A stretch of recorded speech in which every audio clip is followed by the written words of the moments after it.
Hello दोस्तों, अन्य cartoon में आपका स्वागत है। तो हम आज की वीडियो स्टार्ट करते हैं 80 साल के बुजुर्ग के ऊपर। वो अपना उम्र कैसे काटते हैं। यह कहानी एक बूढ़े आदमी की है जिसका नाम रामनाथ था। रामनाथ गांव के सबसे बुजुर्ग और समझदार व्यक्ति थे। उनकी उम्र करीब 80 साल की थी, लेकिन उनकी बातें और अनुभव सबके लिए प्रेरणा का स्रोत थे। रामनाथ जी का जीवन आसान नहीं था। बचपन में ही उनके माता पिता का देहांत हो गया और उन्हें अपनी छोटी उम्र से ही खेतों में काम करना पड़ा। उनका जीवन संघर्ष से भरा था, लेकिन उन्होंने कभी हिम्मत नहीं हारी। गांव में उनकी एक अलग पहचान थी और सभी लोग उनके पास अपनी समस्याओं का हल पूछने आते थे।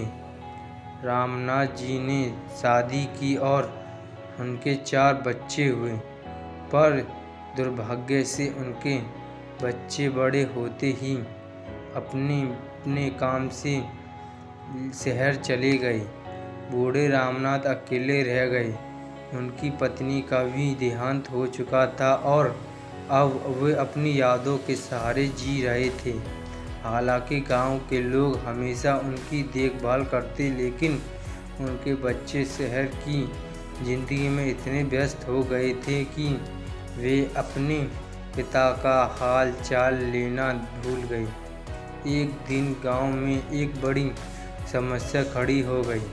गांव में पानी की कमी होने लगी और लोगों को फसल की चिंता सताने लगी। तब गांव के लोग रामनाथ जी के पास पहुँचे और उनके इस समस्या का हल पूछा। रामनाथ जी ने अपनी बुद्धि से सभी को सुझाव दिया कि अगर सब मिलकर एक छोटी झील बनाएं और बारिश का पानी उसमें जमा करें तो यह पानी की समस्या का समाधान हो सकता है। गांव वालों ने उनकी बातें मानी और सभी मिलकर काम करने लगे। उनके मार्गदर्शन से एक छोटी सी झील बनाई गई।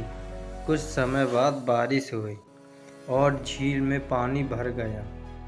इससे गांव के लोग को राहत मिली और फसलें भी लहराने लगी। सभी ने मिलकर रामनाथ जी का धन्यवाद किया और उनके योगदान की सराहना की। इस घटना के बाद गांव के लोगों ने रामनाथ जी को गांव का रक्षक का नाम दे दिया।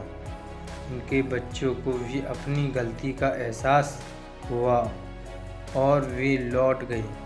उन्होंने अपने पिता से माफ़ी मांगी और वादा किया कि अब वे कभी इन्हें अकेला नहीं छोड़ेंगे। रामनाथ जी का जीवन इस बात का संदेश देता है कि उम्र भले ही बढ़ जाए, लेकिन अनुभव और समझ से हर मुश्किल को हल किया जा सकता है। हमारी कहानी यहीं ख़त्म होती है दोस्तों।